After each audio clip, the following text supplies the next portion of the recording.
ಬಹು ವರ್ಷಗಳ ಹಿಂದೆ ಮೌರ್ಯ ವಂಶದಲ್ಲಿ ಜನಿಸಿದ ಅಶೋಕನು ಬಲಿಷ್ಠ ರಾಜನಾಗಿದ್ದ.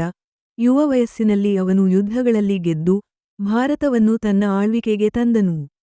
ಆದರೆ ಕಳಿಂಗ ಯುದ್ಧದ ನಂತರ ಅವನ ಜೀವನವೇ ಬದಲಾಗಿದೆ. ಹೃದಯದಲ್ಲಿ ಪಶ್ಚಾತ್ತಾಪ ಉಂಟಾಯಿತು. ಅಂದಿನ ಸೂರ್ಯೋದಯದ ಬೆಳಕಿನಲ್ಲಿ ಅಶೋಕನು ಧರ್ಮದ ಮಾರ್ಗವನ್ನು ಆರಿಸಿಕೊಂಡನು.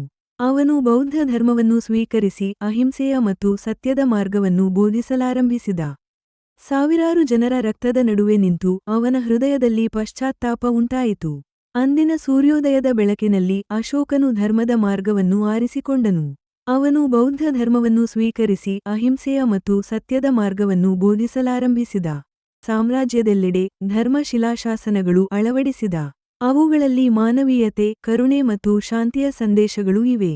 ಇಂದಿಗೂ ಆ ಶಿಲಾಶಾಸನಗಳು ಭಾರತದ ಸಂಸ್ಕೃತಿಯ ನಿಜವಾದ ಚಿಹ್ನೆಗಳಾಗಿವೆ. ಅಶೋಕನ ಹೆಸರು ಇಂದಿಗೂ ಧರ್ಮ ಅಶೋಕ ಎಂದೇ ನೆನಪಾಗುತ್ತದೆ.